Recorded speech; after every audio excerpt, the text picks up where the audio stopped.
¿Qué puede pasar en 13 minutos?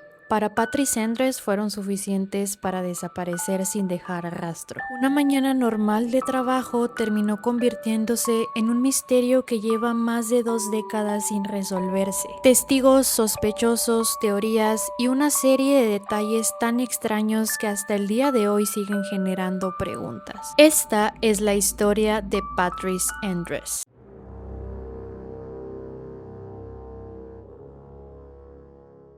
Patrice Tamber Andress nació el 7 de febrero de 1965 en Estados Unidos. Patrice había estado casada con Don Black, con quien tuvo a su único hijo, Delbs Wade Black, al cual lo apodaban Pistol.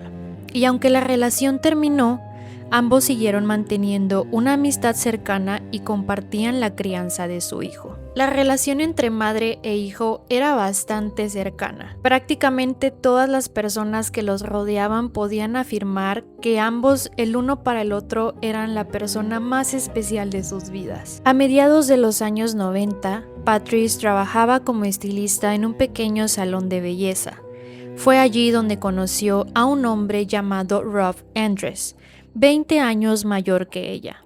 Según los relatos más conocidos, Rob llegó al salón como cliente para cortarse el cabello. Lo que comenzó como una visita rutinaria terminó convirtiéndose en una relación sentimental. Con el tiempo se enamoraron y el 2 de marzo de 1997 se casaron. Durante años, Patrice creyó haber encontrado a la persona con la que compartiría el resto de su vida. Incluso Rob la ayudó a cumplir uno de sus mayores sueños: abrir su propio salón de belleza, el cual llamó Tamber's Trim and Tan. Al principio la relación entre Patrice y Rob parecía estable, pero detrás de esa imagen de matrimonio feliz, algunas personas afirman que las cosas habían empezado a cambiar. Mientras tanto, la convivencia entre Rob y Pistol fue sencilla, pero cuando el chico llegó a la adolescencia se complicó todo. Pistol era el centro de la vida de Patrice, y según algunos testimonios, entre Rob y Pistol había algunas tensiones. Rob se excusaba diciendo que era culpa de Pistol, ya que se encontraba en una edad de rebeldía. Con el paso de los años, Rob se empezaba a molestar muchísimo por todo el tiempo que madre e hijo pasaban juntos, y empezó a competir por la atención y el cariño de Patrice, como si él quisiera ser la única persona a la que ella le pudiera dar toda esta atención y todo el amor del mundo. Además, algunas personas afirman que Rob se convirtió en una persona súper controladora, ya que la llamaba durante el día para saber en dónde estaba y qué estaba haciendo. Muchos lo conocían como una persona muy tóxica y dominante, e incluso comentaron que Patrice había mencionado que tenía planes de divorciarse. Por otro lado, Patrice en su trabajo había creado una comunidad de clientes demasiado fiel y era conocida por ser una persona bastante amable y servicial. La mañana del 15 de abril de 2004 comenzó como cualquier otra para ella. Despertó a su hijo para ir a la escuela, pero ese día hubo una pequeña discusión entre ellos. Pistol quería llegar más temprano para poder ver a su novia antes de que comenzaran las clases, y estaba apurado por salir. La discusión no pasó más allá de un desacuerdo normal entre madre e hijo, y finalmente Patrice lo llevó a la escuela. Antes de que se bajara del auto, le dijo que lo amaba y que esperaba verlo más tarde. Después llegó a su negocio y abrió las puertas para recibir a sus clientes. Y a las 8:50 de la mañana llegó su primera clienta llamada Pam Shepard. A simple vista, Patrice parecía estar bien, pero había algo que llamó la atención de Pam, ya que Patrice se encontraba un poco distraída, como si tuviera la mente en otro lado. Según recuerda, ella no estaba tan atenta como siempre, pero no le dio demasiada importancia, ya que estaba consciente de que cualquier persona podía tener un mal día. Para las 11:05 aproximadamente, Pam se fue de la estética y Patrice continuó atendiendo clientes. A las 11:10 llegó Paul Cantor para cortarse el cabello. La cita transcurrió con normalidad y no parecía parecía haber algo fuera de lugar. A las 11:27, Paul terminó su cita y se salió del local. Y justo al marcharse recibió una llamada telefónica. Años más tarde, esta información fue muy útil para la policía, ya que pudieron confirmar con precisión la hora en la que él había abandonado el salón. Y también gracias a esto pudieron comprobar que Patrice seguía ahí todavía a las 11:27. A las 11:35, una clienta llamó al salón para reprogramar una cita. Patrice respondió en la llamada y habló con ella durante aproximadamente 2 minutos. En aquel momento parecía una conversación rutinaria, una más de las muchas que recibía durante su jornada de trabajo. Según la clienta, la voz de Patrice tenía poca energía y nuevamente se escuchaba distraída. No parecía aterrada y tampoco pedía ayuda, pero definitivamente no era la mujer alegre y conversadora que todo el mundo conocía. A las 11:50 de la mañana, alguien volvió a llamar por teléfono al salón.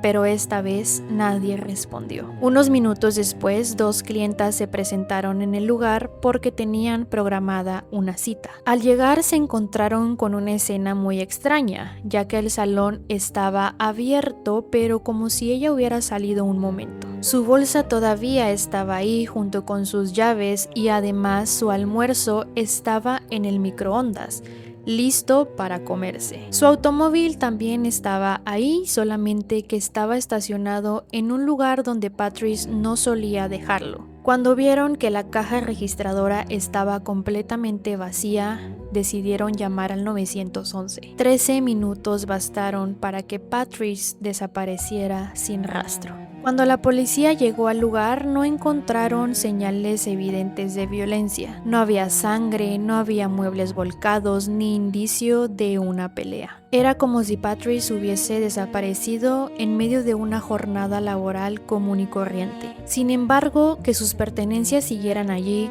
que su almuerzo estuviera en el microondas y que faltara dinero en la caja, afirmaban que Patrice probablemente se había ido en contra de su voluntad. Mientras pasaba todo esto, Pistol seguía en la escuela. Horas después, el personal del centro educativo fue a buscarlo a la clase y le informaron que algo estaba pasando con su madre. Pistol fue llevado al salón de belleza, en donde se encontró con investigadores, familiares y amigos. Ahí recibió la noticia que jamás creyó escuchar. Confundido y desesperado, intentó llamar a su madre a su celular, pero nunca respondió. Esa misma tarde comenzaron a entrevistar a personas que estuvieron cerca del salón durante la mañana. Gracias a los registros telefónicos y a los testimonios de los clientes, pudieron reconstruir con bastante precisión los últimos minutos conocidos de Patrice. También se organizó una búsqueda masiva en los alrededores. Participaron agentes, voluntarios, perros rastreadores e incluso helicópteros. Se revisaron bosques, áreas rurales y zonas cercanas al salón, pero no encontraron ninguna pista que indicara dónde estaba Patrice. Desde el principio, los investigadores se enfrentaban a una dificultad muy importante.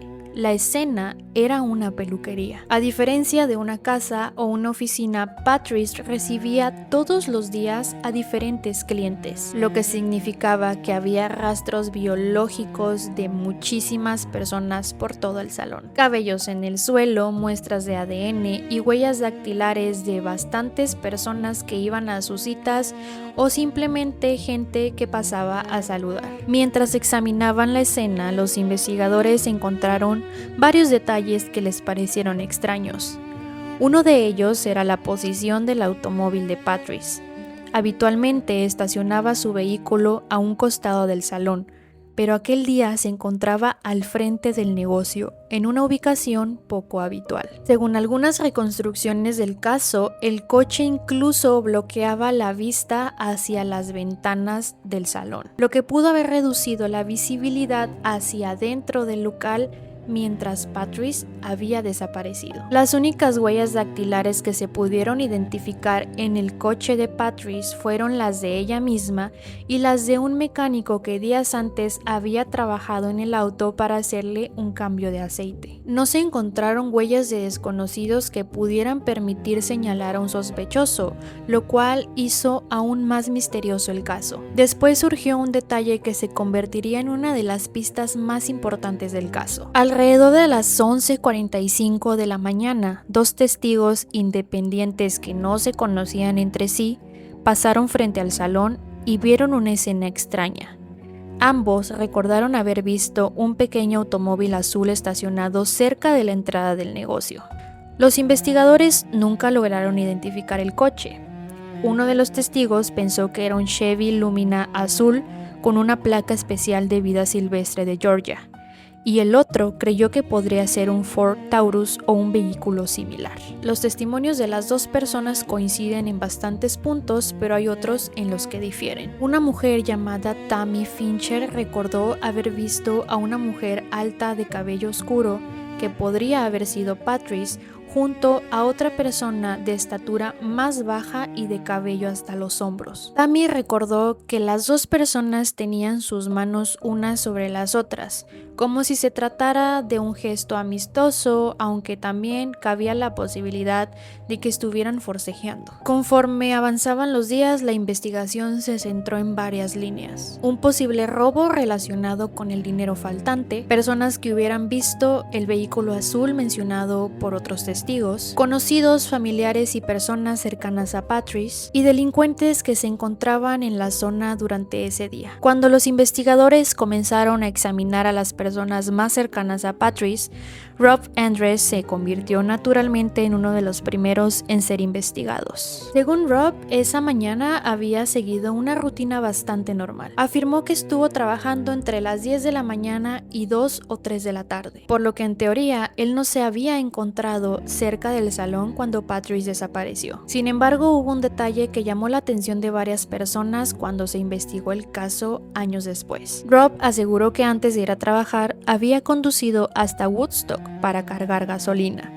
Lo extraño es que Woodstock se encontraba aproximadamente a 40 minutos de distancia de su casa. Para algunos resultaba difícil entender por qué él haría este recorrido si no tenía sentido, ya que la gasolina que recargara en Woodstock se la gastaría en el camino de regreso. Rob contaba con un recibo de compra de la gasolina que hizo esa mañana, lo cual respaldaba su versión de los hechos. Pero algunas personas creen que esto no es prueba de nada, ya que en el ticket no te viene información como el modelo del coche o quién fue atendido. Así que él pudo haber enviado a otra persona a cargar la gasolina, pedirle el ticket y presentarlo como prueba. Mientras la investigación avanzaba, surgió algo que parecía ser la pista prometedora. Un hombre llamó a la policía diciendo que había visto un auto estacionado enfrente del salón el día de la desaparición. Según su relato, también vio a un hombre de cabello corto. La información parecía demasiado detallada para que la policía pudiera trabajar en un relato hablado. Durante aquel tiempo, esta imagen fue la representación de la persona que pudiese haber sido la culpable del caso. La policía dedicó recursos a seguir la pista, intentando identificar tanto al hombre como al vehículo descrito por el testigo. Sin embargo, con el paso del tiempo, la historia comenzó a desmoronarse. Finalmente, el mismo testigo admitió que había inventado toda la información. La camioneta que dijo haber visto nunca existió, y el hombre descrito en el retrato tampoco. Todo había sido una fabricación. La confesión fue un golpe duro para la investigación. No solo eliminó una de las pocas pistas concretas que tenían los detectives, sino que también significó que tiempo y recursos valiosos habían sido invertidos siguiendo una dirección equivocada. Poco después de la desaparición de Patrice, Rob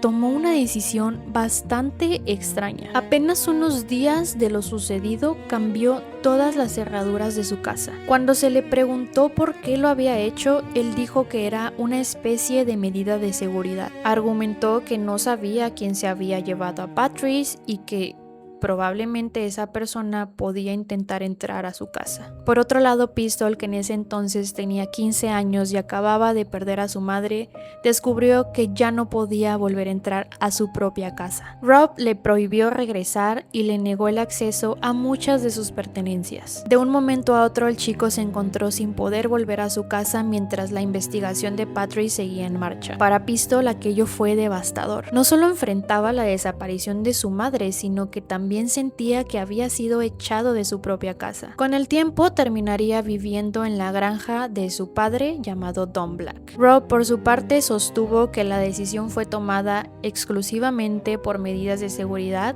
aunque también mencionó que había algunos conflictos entre él y Pistol incluso antes de la desaparición. Sin embargo, muchas personas no estuvieron de acuerdo con esto, ya que no les cabía en la cabeza cómo un adolescente tenía prohibido entrar a su propia casa, estando en uno de los momentos más difíciles de su vida. Años después, Pistol recordaría una conversación que nunca logró sacar de su cabeza. Según él, antes de que Patrice desapareciera, ella le hizo una pregunta: ¿qué haría si algún día desapareciera? En aquel momento no le dio mucha importancia. Parecía una pregunta extraña, pero nada más. Sin embargo, tras la desaparición de Patrice, aquellas palabras obtuvieron un significado muy distinto. No sabía si se trataba solo de una casualidad o si realmente su madre tenía un presentimiento. Con el paso de los años, la policía comenzó a preguntarse si la desaparición de Patrice podía haber sido obra de un asesino serial que actuaba en Georgia durante aquella época. Esa posibilidad llevó a los investigadores a revisar los movimientos de varios criminales conocidos,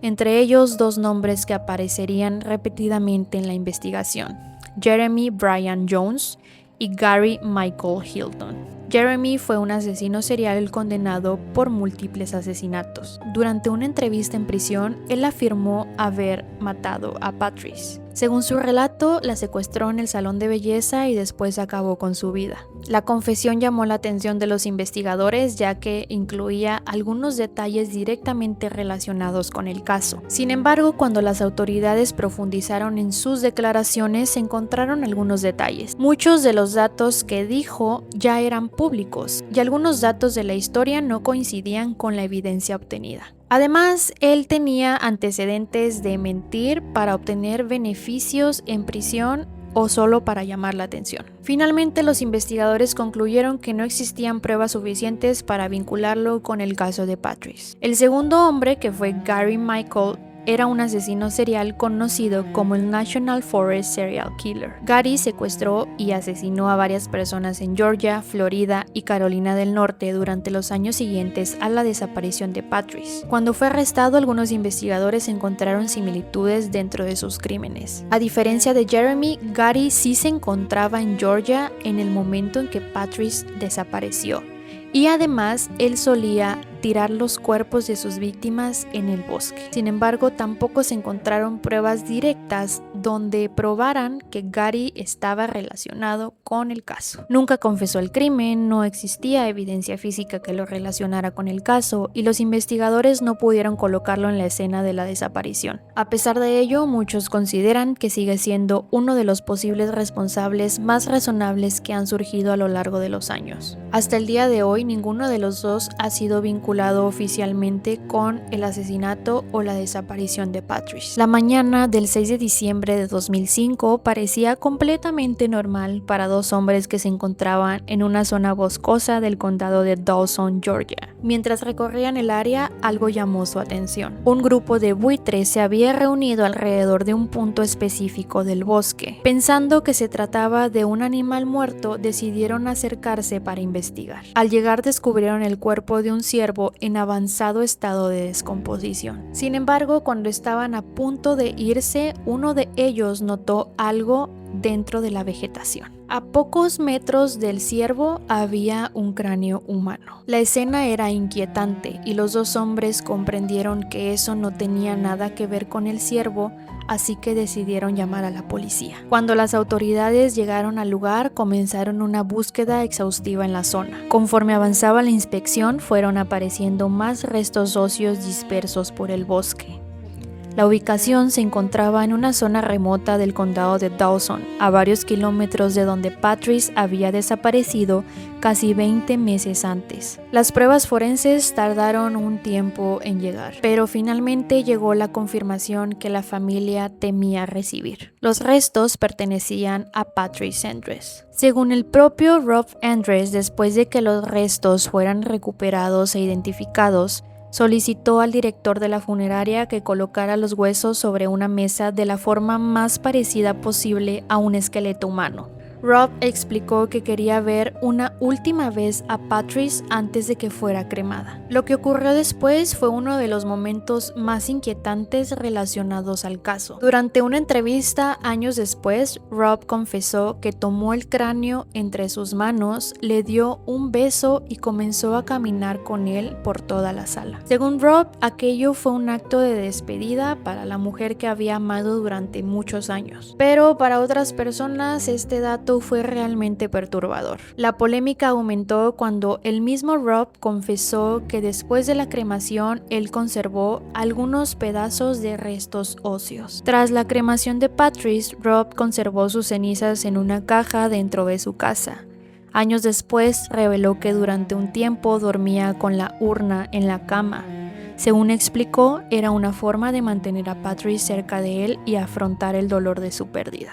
Mientras él insistía que se trataba de una forma personal de mantenerla cerca, las demás personas consideraron que se trataba de un comportamiento muy extraño. La situación se volvió más desesperante para Pistol después de que los restos de su madre fueran identificados. Según ha contado él durante años, él nunca tuvo la oportunidad de despedirse de su madre como hubiera querido. Pistol afirmó que Rob nunca lo dejó ver los restos encontrados por las autoridades ni participar en las decisiones respecto a la cremación. Tampoco le entregó parte de las cenizas ni lo dejó conservar algún recuerdo de Patrice. Pistol dice que siente que Rob sigue controlando el acceso a su madre incluso después de su muerte. Esa es la forma en la que Pistol interpreta la situación, aunque Rob nunca ha estado de acuerdo con esa versión. Y esa diferencia de perspectivas es una de las razones por las que ha habido tanta tensión entre ambos, incluso años después. Desde el inicio de la investigación, Rob había llamado la atención porque estadísticamente las autoridades suelen examinar primero a la pareja de una persona desaparecida. Sin embargo, en el caso de Rob existían más elementos que alimentaban más las sospechas. El primero era el posible motivo. Como les mencioné, según familiares y conocidos, Patrice estaba considerando divorciarse. Según estos testimonios, ella se sentía cada vez más abrumada por la actitud de Rob, por sus celos y por su toxicidad. Rob siempre negó todo esto. Él dijo que su matrimonio era completamente feliz y que Patrice no estaba considerando divorciarse. El segundo elemento tenía que ver con la dinámica de la relación. Según Pistol, Rob quería ser la única persona importante en la vida de Patrice, y él actuaba como si se sintiera amenazado por la relación entre madre e hijo. El tercer elemento surgió después de la desaparición. La decisión de poner nuevas cerraduras en su casa, el no dejar que Pistol regresara a su hogar, el controlar completamente las cenizas de su esposa y algunos comentarios que hizo después hicieron que muchas personas lo consideraran sospechoso. Y aunque ninguna de estas cosas demuestra un crimen, hace que la opinión pública se fije aún más en él. Otro detalle que ha llamado la atención es que Rob había estudiado criminología y tenía interés en temas relacionados con investigaciones criminales. Algunas personas consideran que todo esto le pudo haber dado conocimientos para saber cómo funcionan las pesquisas policiales. Sin embargo, no existe evidencia de que él utilizara estos conocimientos para cometer o encubrir un delito. Ese aspecto suele aparecer en las teorías sobre el caso, pero nunca ha sido presentado por las autoridades como una prueba en su contra. Al final, la teoría que sostienen quienes sospechan de Rob es relativamente simple. Si Patrice realmente quería divorciarse y si Rob no estaba dispuesto a aceptarlo, podría haber tenido un motivo para impedir que ella se marchara. El problema es que esta teoría depende en gran medida de testimonios y percepciones personales. Hasta el día de hoy, los investigadores nunca han encontrado evidencia física de testigos directos o pruebas documentales que permitan demostrar que Rob participó en la desaparición o el asesinato de Patrice. Patrice Andress desapareció en tan solo 13 minutos. Más de 20 años después, nadie sabe qué ocurrió durante ese tiempo. Y quizás esa sea la parte más aterradora de toda la historia. Y hasta aquí el video de hoy, espero que lo hayan disfrutado muchísimo. Sin duda es un caso bastante inquietante que nos deja con muchas dudas. Me gustaría saber qué opinan ustedes y si creen que la teoría de Rob puede ser posible. Por acá les voy a dejar mi Instagram, ya que por ahí estoy más en contacto con ustedes. Recuerden que estoy leyendo siempre sus comentarios y me gustaría saber si tienen alguna sugerencia sobre algún caso que quieren que haga. Sin nada más que decir, yo me despido y nos vemos en el siguiente video. Bye.